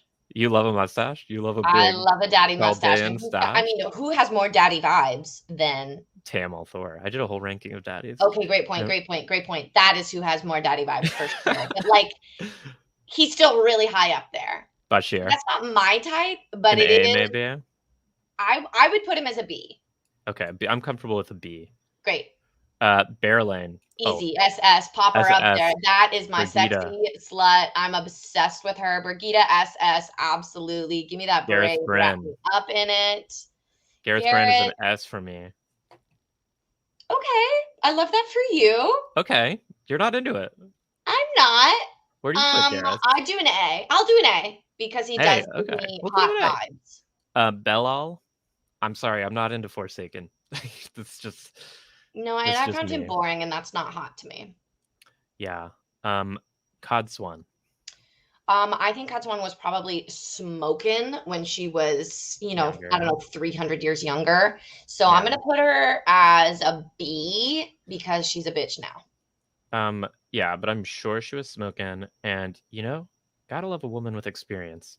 And Okay, I love her hair Balthamel, get out ornament. of here, Balthamel. Disgusting. Couladin. No. He's got C, that like maybe. hypermask energy. Hypermask, also like not very smart, and that's like my type is I like The the smart men, and he's like really stupid, so I didn't like that. Cimarage. Semirage, she scares the shit out of me, and there's Yeah, something very sexy about that. that's true. I think So she's A. an A. Hessalam. I mean, It's canonically not hot. I'm sorry, canonically, that is the only thing Grendel. about her is that she's not. Mesana. The like black goth dom, the goth girlfriend thing is not my thing. But she's wily. Matt's Spooky Stab and Stick says C for Couladin. Yeah. I will accept that. I think Couladin is canonically like pretty hot. Like he's Well, but he's not charismatic and nice. So you can't say he's a himbo because he's not nice. no, but he's hot. Like you can have a bad boy vibe. But I don't like that. I don't find that All hot. right. Well, But I'm gonna I could live with him as a B. with Matt's Spooky Stab and Sticks input. Oh, C is what I meant to have him as. Yeah. Yeah. Okay. C for Couladin. Road to Tarvalin says Hot Swan. And yeah, again, I think young Codswan was probably a solid S. She was probably rolling in it. And even old Codswan, like I wouldn't say no. No. Flynn. Not for me, but not a bad person. So yeah, see. Asmodean, I do I think. mean, Asmodean's fucking hot. Give him an S for sure. He's Asmodean's hot as hot. hell. I mean, Arangar. we always fall for musicians. Yeah. Arangar is pretty hot. Arangar is canonically hot. I do think she is like a psycho evil forsaken. Oh, absolutely. Okay, Are we Samael. going too quickly? Should we slow down? I mean, how many do we have left? Scroll down. Let me see. Okay, there are so many left. We got a Never lot of mind. characters We're to not get going through. too quickly. Okay. Who is Samael. this? Samael. He's got short guy vibes. So this is what I mean. Let me be clear. Sure, Joe Rogan energy. He's got Joe Rogan energy. So I do not like short, tall, don't care, have dated them all. A guy being short is not a turnoff. A guy having short guy energy, that sort of Napoleonic need to prove themselves, like when they care more about their height than you do, that is a turnoff. And Samael has huge short guy energy. I think Samael is canonically tall, but I agree. He's got this like need to prove himself. I'm gonna take a pause. Asmodean gets points for musical talents. Look, 100%. Asmodean, I think he's just got that Cincy soft boy, goth boyfriend energy. And I'm a sucker for a sad boy. I know you love a sad boy. And I don't want Asmodean to, is but a they got sad me. boy. They get me. Plus, he can like play the harp and shit, and Love does that. magic. I mean, okay. Is Shamael SS? Just kidding. Is Shamael? Is Shamael D for being a psycho who raves on the street? Like, I don't like the Aku energy with those flaming eyes. Very Aku, yes, with those flaming eyebrows. Great flaming eyebrows. It's not for me. I don't think he'd be a good partner. Shadowrun scares the shit out of me. Not not in a fun way like Semirage. Yeah, in like all my lady parts dry up and curl in. So absolutely no. I could see some people being into Shadowrun for the freak of it, but Not my taste. No. Dale Doman's an SS. Okay, yeah, and I know that you will brook absolutely no discussion I'll put him with as an S. I that. will put him as an S because honestly, I love Bale Doman. If this were who do I want to be friends with, SS all the way. Definitely. One of my favorite characters. But he does. I wouldn't look at Bale Doman and be like, "Oh yeah, that's a hygienic man." No, he lives on a ship. I mean, Yeah. he do be hot. Although, his cabin is extremely well organized, and I like that I he's mean, like the I love a collector of man with good antiquities. taste, You know what? right? Fuck When it. he I has a gotta nice stay on brand apartment here, and his Mary Lou. captain's quarters are very, very tastefully curated art collection. Okay, Maddie, All right, Maddie, Maggie. you have ruined my day. Gotta go to Okay, what makes you think he even has those parts? He doesn't well, have eyes. yeah, but that's all he doesn't have. And you know what? I hope someday soon, Maddie, you can go onto Bad Dragon and buy yourself a Shadar Haran dildo. Anyway, let's get You back have to both ruined my relatively day. You appropriate. have both Relatively ruined my day. appropriate. Demandred. Not for me, but probably hotter. I mean, he's tough and like I He's guess probably kind whatever. of hot. Yeah, B, I don't whatever. know. Yeah. Grendel. SS, honey. SS. Yeah, Yes, she's hot. mommy, and her sheer robes and her huge titties and her curves. You know what, Caitlin? You've convinced me. Cimaraj is SS hot, which is why she's scary as fuck. Not only in her ruthlessness, but in her beauty power thing going on.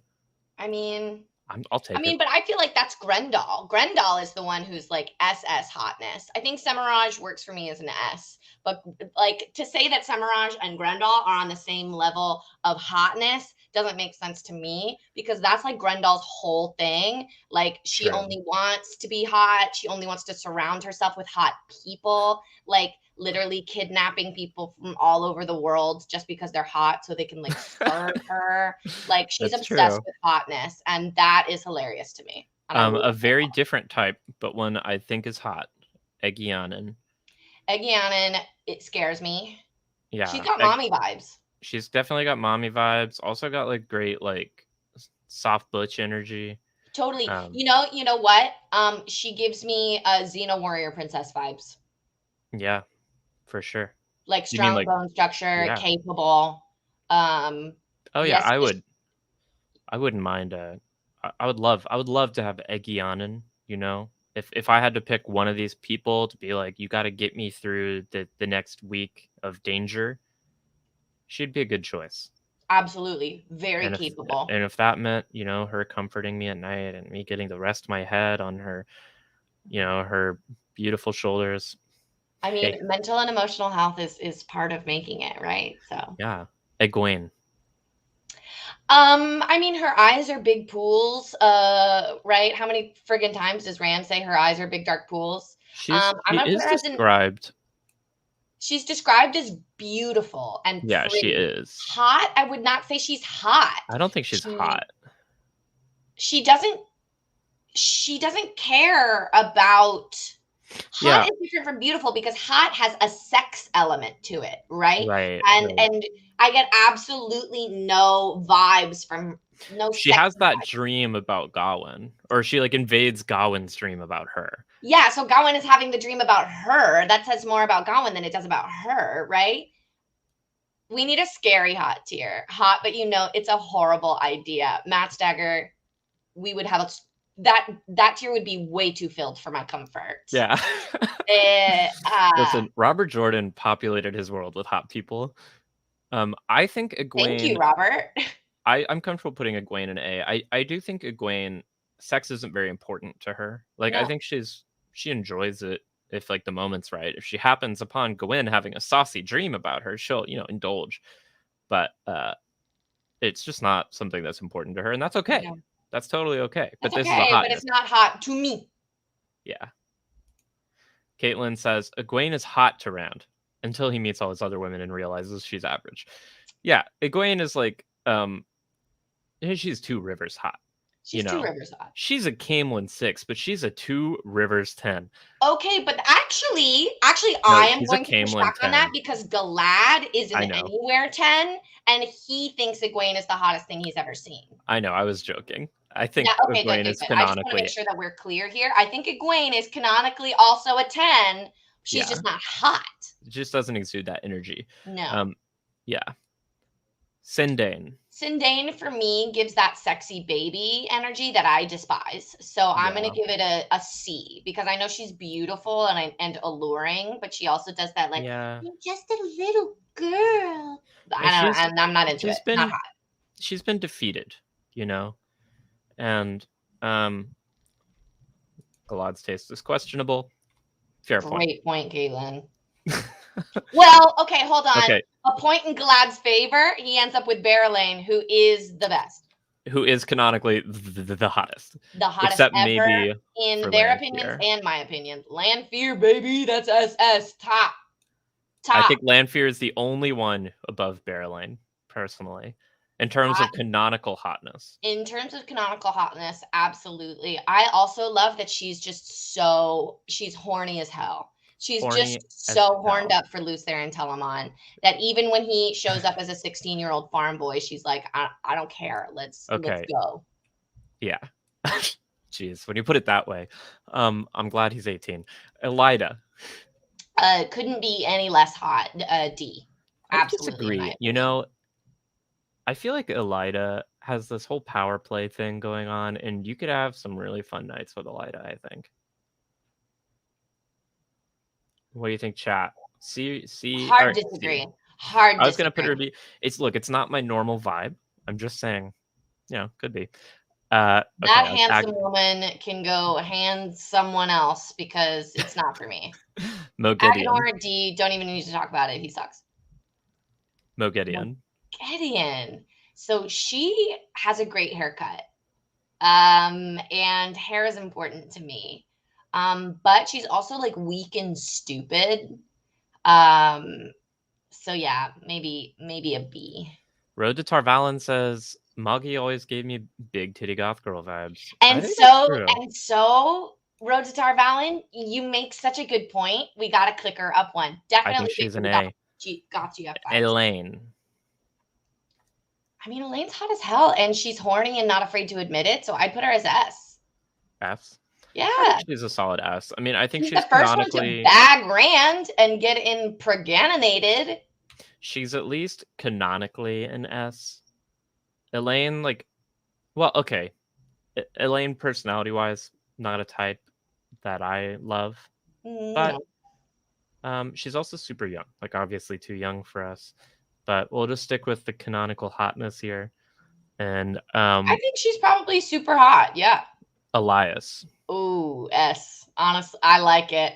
Sorry. You're into it. I'm into it. I think Elias. Wolf brother, lone wolf shit. He gets me. Like that tall and lanky. Yeah, agreed, Caitlin. Elaine is a solid S. Elaine is a solid S. I mean, I think that's undisputable within the context of the world. Elias. Yeah, I think S. Again, hygiene is pretty important to me. So Elias after a shower, definitely an S. Okay. Less important to me, and so that's your prerogative. That's just my thing. Fail. I mean, she's hot.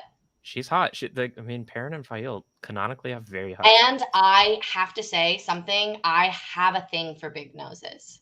I really do. I find them incredibly attractive. No, because her personality sucks so hard. Okay, so I'm gonna leave her an A as somebody I love to shitty personality sometimes, but canonically hot sex, and she masters that sexy dance. This isn't personality ranking, Mary Lou. I know, but personality has something to do with hotness. All right. Okay. Hot, but she's so annoying. I'm okay with A. Galad. S. Because he's hot enough that I can ignore everything he says and does. Yeah, that's fair. Osangar. Sorry, Osangar. Boring. Gaul. Hold on. Sorry. What? Gaul. Everyone's favorite Aiel twink. Everyone's favorite Aiel twink. Hey, sure, I can appreciate how cute he is. Yeah, he's cute. Gaul is cute. Mm-hmm. Gawain. Ugh, okay, B. B. Yeah, he's really good looking. He's like, okay, so Fail is hot, and I can't ignore how annoying she is, so she gets an A. Galad is hot, but he's hot enough that I can ignore how shitty he is, so he gets an S. Okay. Okay. Gawain is hot, but I like doubly can't ignore. He's so shitty that I can't ignore it, Yeah. so he Yeah. gets bumped down to B. That's But fair. he is hot enough to be an A. Huron. Not I have not no bad. thoughts on Huron's attractiveness. I have No no thoughts on idea. Huron's attractiveness. Probably a great partner. Probably a lovely partner. Great Probably a man. lovely I partner. like He's him. always talking about his beautiful wife. Yeah. And he's a Faldaran. Like he probably is hot. I Like do love Faldaran men. he's a thief catcher. He's probably like pretty in shape. He But his seems sweet. obsession with sniffing. Caitlin says Gawain is S tier. I mean, he looks like a male Elaine. I think in just physical hotness, absolutely he'd be S tier. But he's so annoying that he gets a Yeah. B. Like I've met hot men in my life that I'm like, I could never see you again and probably be better off because you're so annoying. Yeah. Yeah, that's fair. Ingtar. See, he's a good leader and he's bossy, and that gets me going sometimes. Rodel Ituralde. No. Not your vibe. No. But yeah, maybe C or maybe B. Honestly, I do B because he's also bossy and competent, and I love a smart leader. All right. Grady. Another one I don't really have thoughts on his attractiveness. Isn't he old? Like an older man? Grady. No. That's the young man. Ituralde with daddy vibes. Yeah. Says the road to Tarvalin. I think that's pretty true. He seems like Ituralde seems like he would be a very like responsive and emotionally available partner. Yeah. In bed. Sure. But I don't know if he would appreciate talk back as much as I give. I think he'd be fine with it. Okay. I think he would love a bratty bottom if that's what you're saying you are. Well, rat tamer. Yeah. Grady, like I don't want to put him in C as a commentary on his hotness. I literally just like can't conjure an image of him. I in simply my can't head. as well. F Carid, same. I don't remember him. Lan though. Yeah. Lan is an SS. Lan is an SS. I would do things for and with him. Leanne is an SS. Also SS. So sexy. Luz Theron. Okay, let's do Age of Legends Luz Theron, not Insane Luz Theron. Okay, then I think like A. Luz Theron's canonically hot as heck. I mean, Lanfear is obsessed with him. But she's obsessed with power, and he's the most powerful. Okay, well, I was thinking SS, so Luz Theron will be an S. Okay. I'm fine with that. Caitlin says Lan top of SS. I don't think I would put him above Lanfear. That's also,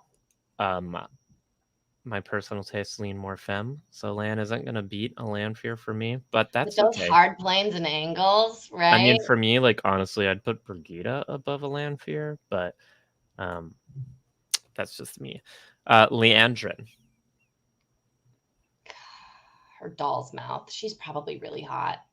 She's described as very beautiful.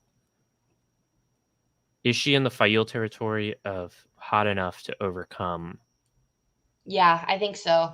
I think she's hot enough to overcome. And I'm not talking about the actress who's playing her, who is beautiful, but I would not say as hot as I pictured her. I pictured Leandrin being super hot because she uses that so much in the books, her physical beauty and sex appeal, to do so much of her dirty deeds. Now, Maddie is making an interesting point. Lanfear, coincidence? In the old tongue, Lan actually means hyper fuckable. So not a coincidence then. Yeah. That is really interesting that Lanfear is the name that she chose for herself, right? Yeah. So she was like, I am hyper fuckable. Yeah, it actually means daughter of the night. But Logain. Right. Interesting. Oh, Logain, hot as hell. Logain's S. hot. Yeah, Super hot. Logain's an S. Loyal, I'm sorry, Loyal. I'm Um, sure yeah, I'm not for into O dear. personality, I'm gonna not put you in D because I love you so much. Yeah, I don't love his ear fetish. Yeah, it's just not, they're not it's not his fault that he's not a human, and it's just not my personal taste, but I could see someone being very into Loyal. He's And I got do that think he would be a size very thing. attentive lover. Very attentive lover. I'm sure Loyal is a fantastic partner. Oh, Uh, 100%. he can sing wood. That is true, Matt Spooky Stabbing Sticks. He can sing wood. Now, this is going to be an interesting one. Matchroom Coffin. Sorry, responding to an urgent text. Matchroom Coffin, he's hot, but he's annoying. I put him as an S. I think he's hot. I'm going to put, I think Matt's maybe an A personally. Okay, because his personality is what makes him attractive, but also not attractive not attractive until you meet him, and then it's even more attractive. It's not his Yeah. immediate physical beauty that gets Like, ya. I would love to be friends with Matt, I think. I just don't know that I'd want to have sex with him. I think if I were a gay man and like that is what I was attracted to, Matt would be very different. But in Mm, terms of just like appreciating aesthetically, how hot is Matt? Um, like canonically, I don't think he's that cute. mhm. Like, there's that comment where he's like, people in the village said I was good looking, and it's like it was just that one girl, and she was the whatever, the ugliest girl in town. That's true.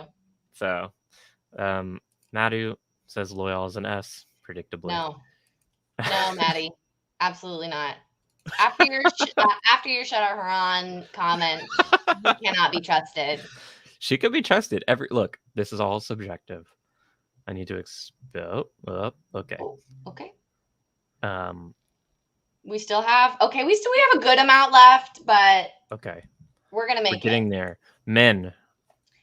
I think men is an SS. SS for me. I think Min is SS. I mean, everyone is obsessed with her tight breeches. Everyone loves men, and men has got those like cute MB vibes.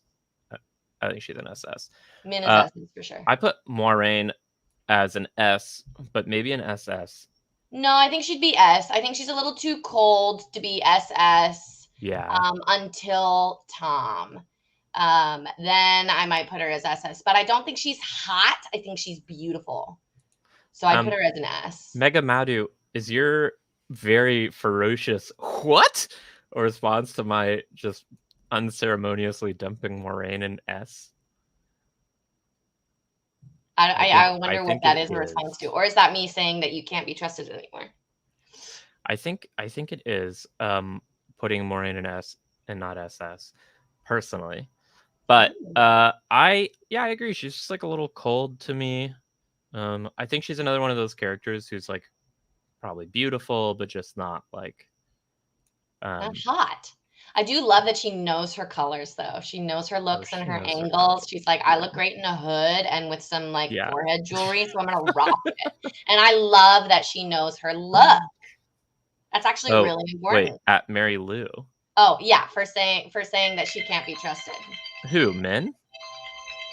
No, saying Maddie can't be trusted. Oh, sorry. Yeah, okay, that's fair. More gays. I mean, she's hot. There's two more gazes in the books. I think Morgaze is canonically hyper hot, and when she's Queen Morgaze, rocking that queen energy SS, when she is little, okay, it's not her fault. She was literally mind controlled by a Forsaken, and then kidnapped by the White Cloaks. She goes through a lot of trauma, but Queen Morgaze is an SS. Morgaze during the whole Malden arc, I don't know. She's going through some shit. She's like not in a place to enter a healthy relationship. I'm glad she finds Talonvor, but anyway. I do think she's hot. And I love how she's like kind of dom. She's kind of dommy, where she's like, yeah, I'm the best and the hottest. Oh my god, Narishma. Yeah, Narishma's an SS, canonically and definitely. If I could be with anyone, I am certain it would be Narishma. I think Loose. he just gets me going. Lu- Everything they talk about Narishma, whenever I read about oh him, I'm yeah, like, that's my man. That's my Narishma's man. very hot. Loose Luby says Rand thinks Elaine is hot, but when he sees more gays, he's like, "Damn, yeah." That's true. And then That's true. He later, does say that. He was like, she looks like Elaine, but like if Elaine was even hotter. yeah, and Rand likes a curvy woman. later he's talking about Elaine, and he's thinking back, and he's like, and I mean, like, if more gays is an indication of what she's gonna grow into, um, He likes a mature woman. yeah. Uh, Pager Nile, no, not my type. I'm No, we're sorry. the worst. Get No out of here. wall, not no. Nynaeve, a solid S. Solid S. And I do love, oh, you know what? I love when they describe like her wedding night with Lan and how she like blushes and gets Yeah, all, yeah. She's she's very cute. horned. She is She's very, horned for Lan, and I love that. and I respect it. Ulver was the next character, obviously not going to rank over because he's a child and Oh, does that's not a belong child. anywhere on this No, list. that's a child. So Hadn't that's fine. Fane, though. That's as D as you get, baby. That's as D Uh, as you get. He's terrifying. He looks like he's stinky. And he talks to himself. Perrin, I'm sorry I keep resizing this weirdly. I'm trying to like grow it. But okay, I think we had it as best we were gonna get it. There. There. Okay. There. Perrin. Perrin. I think Perrin's hot. I really like a big man S. Yeah, I think Perrin's an S. I wouldn't go for Perrin personally, but I think Perrin is a very S tier hot iteration of his own type. And for people who are drawn to that type, I do Perrin like would that be type.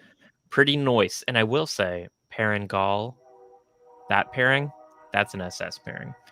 Hello, Blaine the train. Hello, The train Blaine that the goes by train. Sarah's apartment. Yeah, that was Blaine the train agreeing that the Perrin Gall matchup very hot. Very hot. Rand is an I SS. don't think Perrin is an SS because I don't think he would know what to do in bed. You'd have to like tell him what to do, and that I just don't have time for that. Rand SS, absolutely. Rand is an I think he'd be SS. a great lover. Ruark, I think, is an SS person. Oh God, get him topper. Closer. I'm losing the power of speech thinking about how hot Ruark is. You want him over here. Okay. Love him. I'm gonna put Rand over here too. Rand, He's got daddy vibes too. Ruark? Oh. He's got husband vibes. Ruark's got husband vibes, yeah. Husband vibes. You like come home to him and he's like, welcome home. You know what I mean? Yeah. You tear off your clothes and you go at it in the kitchen. That's Ruark vibes. Okay. Savannah is a great iteration of canonically very physically attractive, but just too freaking psycho. Absolutely psycho. But she's really smart, and so that's really scary. She kind of gives me kind of Semiraj vibes, scares me in a different way. So I'm gonna put her. I would honestly put her in A or B. Savannah's not even that smart. She's just super manipulative. Okay, you're right. She's not that smart. She's just very manipulative. Okay, so see, that makes sense. I'm sorry.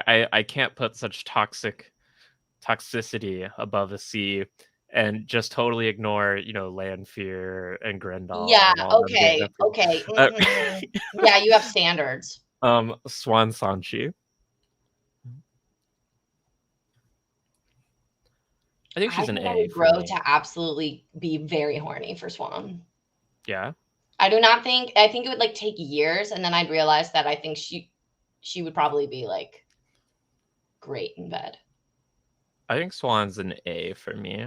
Yeah, A makes sense. The thing about Swan is it's hard for me to look at her and be like, yeah, I'm super attracted to Swan, because I think of all of most of these characters, Swan is who I most like identify with in the way that she interacts with relationships, and like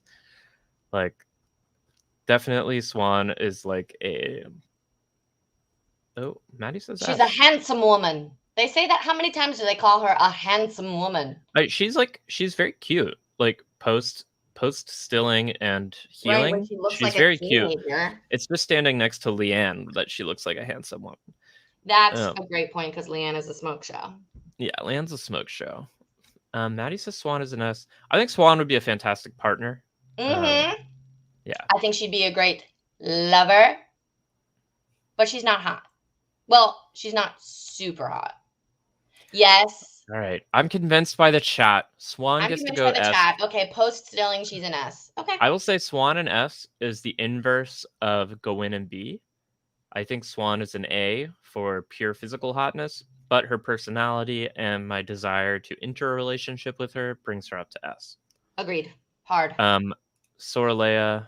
No, sorry. Scares me. Soralea? I don't want to do things with her. Wow. All right. Some I'm sorry. ageism. I'm a little ageist. I don't like older men. Usually.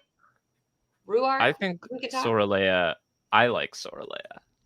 I'm gonna put her in B. I'm I gonna say think this is B. I another don't think one. she's interested in hotness. She's just like an old lady who wants to be a lady. First I of all, don't I don't know. think she's like that old. Like she's very still physically fit and spry. I think that's just because she's a wise one. She's like described as like the oldest thing they'd ever Oh, seen, oh, right? oh, Soralea. I am so sorry. I was completely thinking of the wrong person. Oh my god, were Um, you thinking of Ruark's wife? no, I was thinking of the Maiden of the Spear, who's like Rand. She's the only one who sees Rand as like a brother and not a son, Oh, but she's right, like her. Yeah, older. I forget her name. No, Um, Sorley is like it the starts oldest with an S. woman Chat, that help me! I'm Victoria has ever embarrassing seen. myself. What is that? What is that woman's name? Please, please help me. Um, Why she is isn't great. Ruark's wife in here? What's her name? Amos, and Yeah, why isn't Amos in here? Amos is hot. Amos is hot. I would She, put her in we did S. not make this list of characters, but Amos is hot. Amos would be an S for sure. Okay, moving on. Sue Lynn, Michael, thank you so much, and Matt Sulin, Spicky thank Dagger. you, Sue Lynn. Sulin. I saw Soralia and I was imagining Sue Lynn, and I was like, yeah, why are you being so hard on Sue Lynn? Like she's a No, little older, but no, not a little older. She's like ancient. Sue Lynn? No, Soralea! Soralea. Oh, okay. Yeah, Soralea is ancient. Soralea also not my type. Too bossy. Very bossy. Sulin though. Sulin can get it. Pevara. D. D. I don't care about her. Fast. All right, I'm gonna put her in C just because I don't think she belongs in this company. Okay. But yeah. Talonvor. A. Talonvor's an A. Yeah. I He's a mean, little too Morghese is stubby a for solid me. SS, and she goes with Talonvor. Yeah, A. Solid A. He's pretty She boring. needs a sub, and that's what he is for her. Yeah. Talmanes. I mean, I'd put him as an A. I wouldn't put him as an S, but I love him. Yeah, he's I a don't great find guy. him hot, but No, I don't know, I put him down in the B territory. Like to I me, think he's a B. I think he's a he good fit becomes with these other attractive. guys. Yeah. Yeah. Tam. Oof. Tam is the ultimate in daddy energy, and for that, for being the prime archetype of daddy, I think he deserves to be an SS. Okay, I would put him in S, but I respectfully accept that. I would put him in for my like personal taste, sure, but I think like Tam, yeah, I think he's a blade master. He knows how to move that body. And he Plus, he's loved like his wife. he Ugh, loved his wife. He's a I great love a wife dad. guy. I have to admit, I love a wife guy, like a guy who Yeah, is just like, my wife is the hottest and best, and I am obsessed with her. And that's Tam for real. it's Tam for real. Tom Marilyn. Okay, so I'll preface this. Young Tom, I SS. think, was an SS, no question. And even old, long white mustache Tom, He's still pulling hotties. he's pulling hotties left and right. I think he's got to be at least an S still. Minimum at S. I actually was going to surprise myself by saying SS. SS. He's got a lot of charisma and sex appeal. Yeah, and he's clearly like he's still taking on Murderall 1v1. You Yeah. know? So you know he's capable. Yeah. And he like women fall in love with him. Like what does he say to those he gets drunk where Matt finds him at the staying at this inn and he like is talking to the barkeeper women who love him and he's like 3 beautiful women have fallen in love with me in my life and Yeah. or 2 beautiful women and then he gets Moraine who's also super hot. So like True. and those 3 women all have good taste. So yeah, I think he's hot. I think he's super hot. SS. Caitlin, Ulver is a child, so not even on this list for me. Yeah, I want to be very clear. Yeah, Ulver is we're not skipping over on that. this list. Ulver is a relic. This is just a character ranking list, so Ulver ended up on there. But just for everyone's comfort, I will delete the Ulver tile here. Yeah. Ulver has no place on a hotness list. No children do. No thanks. Tuon. Bossy Dom.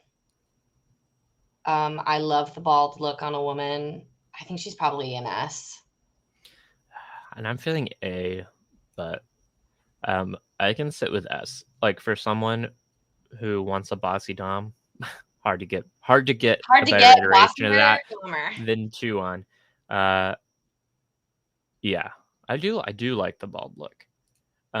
Matt Spooky Stab and Stick says no Laris, mistress of the kitchens with her giant soup ladle. I don't know who Shocking made that this they list. would. I can't Yeah, believe they left her out. truly. Physically S for Tuon.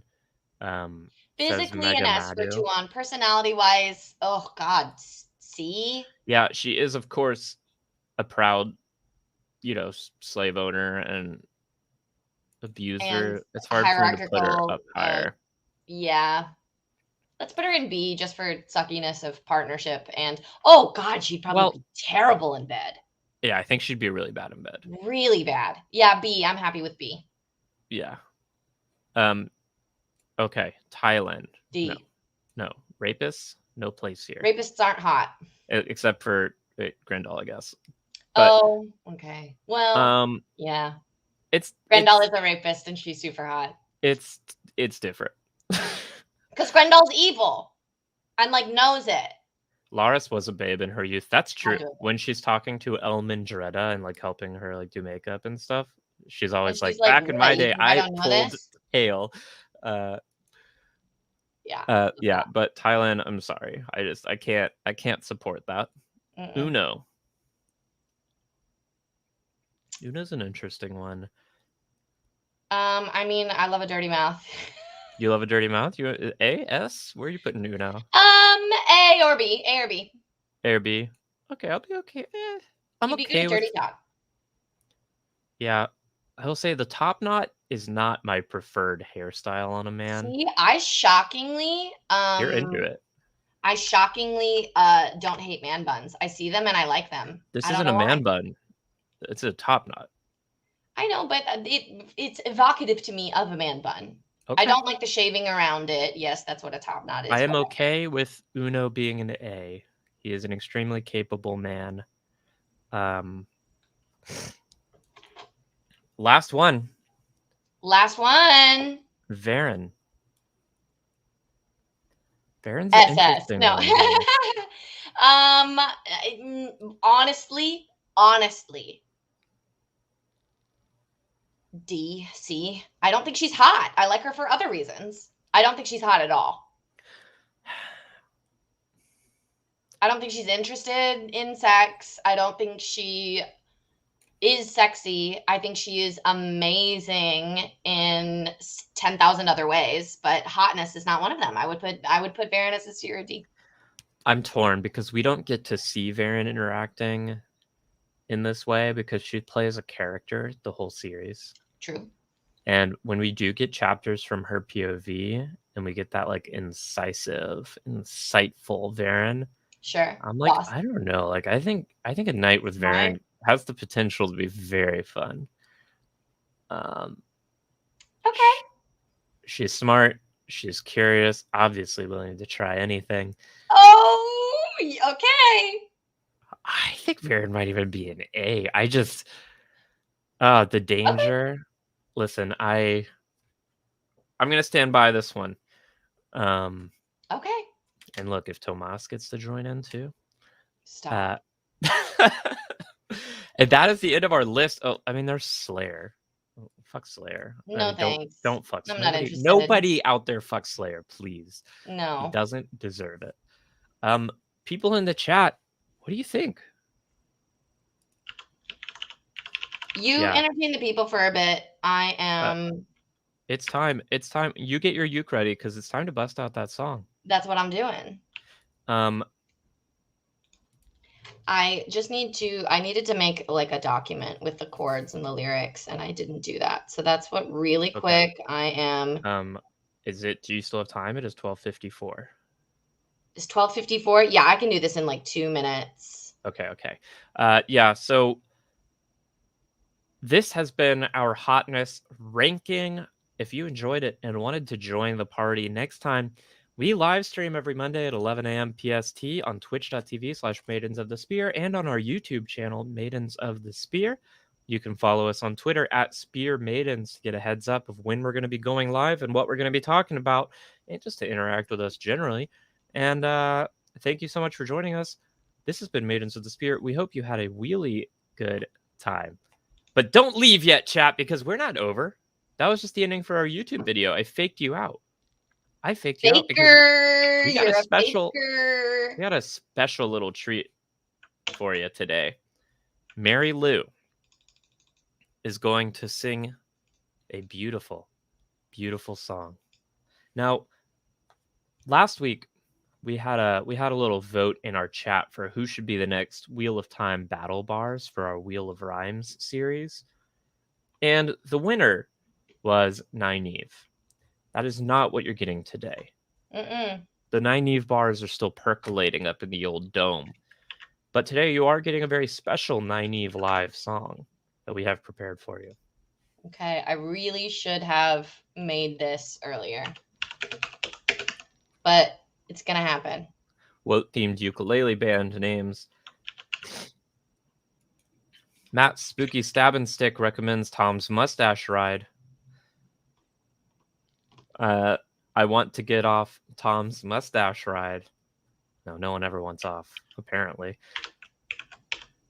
What else? Some other Woat-themed uke band names. Obviously, like Band of the Red Hand is a classic band name.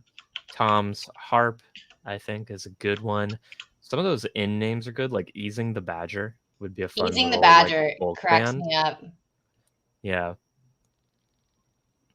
What else, chat? Who we got? Some more Woat-themed uke band names. Let me see. I'll just improvise some ukulele music while we wait for you, Mary Lou. Oh, you're ready. Okay. Hold on. I let me try something.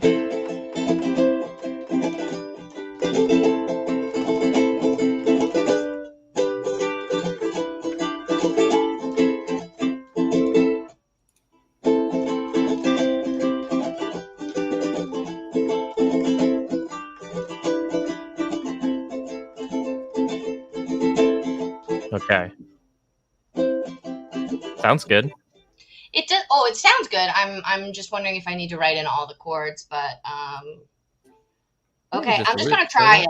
Let's try it. I should have made this chord sheet earlier because I thought it would be easier than it was, and it's not. But I'm gonna try it anyway. Try it anyway, and I'm gonna remove myself. So Mary Lou, take it away. Okay. Nynaeve, Nynaeve, Nynaeve, Nynaeve. Please don't go and try to steal my land. Nynaeve, Nynaeve, Nynaeve, Nynaeve. Please don't take him, though you think you can. Your beauty is two rivers made, old wisdom with a wrist thick braid, a prodigy, inventing brand new weaves. A wilder, powerful, and good, you tracked a warder through the woods, and I cannot compete with you. I thought that land was made of stone, that he would always be alone, but now I see him fall for you. Every day he grows more fond, I feel him burning in the bond, but you don't know what he means to me. Nynaeve, Nynaeve, Nynaeve, Nynaeve, Nynaeve. Please don't go and try to steal my land. Nynaeve, Nynaeve, Nynaeve, Nynaeve. If I'm taken, I'll pass the bond to land. Please don't take him, he was always your man. Please don't take him, though you think you can.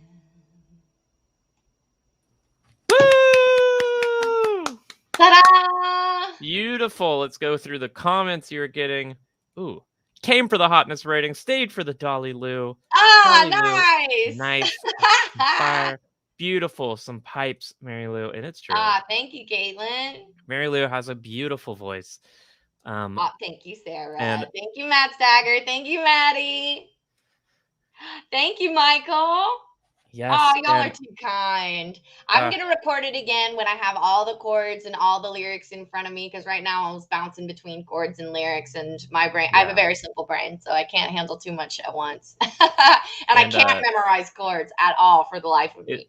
it So, sounded beautiful, but just because of the way StreamYard auto adjusts the mic volume for oh, vocals, it was doing mhm. some weird stuff too. But we'll get you a Was it going beautiful between ukulele uh-huh. and voice? Uh-huh. Mhm. We're So gonna we get will y'all a record this again. beautiful recording. It will be up on Twitter soon, so you can Yes. listen to it whenever you want. And you might see Mary Lou singing some more beautiful Wheel of Time songs in the future because this channel isn't just about bars. No. No, this channel is also about pipes. Bars and pipes. Bars and pipes, baby. Aw, Um, thank you, Caitlin. but Aw, that y'all was are our too kind. little surprise world premiere of World Nynaeve, premiere. Don't You Go and Steal My Land Mm-mm. by Mary By Lou. Sarah. Sarah wrote 90% of those lyrics, if not Lyrics mostly by 95. Sarah, beautiful rendition by Mary Lou, Thank you. and, this is your little reward for coming and hanging out with us live. Thank you so much, everyone who was here for the live stream. It's so much more fun when there's people here talking to us, and we love hearing Definitely. what you think, and we love seeing you correct us on stuff, and, Caitlin says Forsaken Rhymes could be awesome, and Oh, hey, they're in the they're works. in the works. But thank you again. We're here every Monday at 11 a.m. to 1 p.m. Right. PST doing a Wheel of Time talk show live stream. And And Sunday at 4 p.m. EST doing D&D with our friends Jasmine and Vic. It's a really good time. it's a really good time. Thank you so much for hanging out with us. Hopefully, we'll see you next week. Bye. Bye.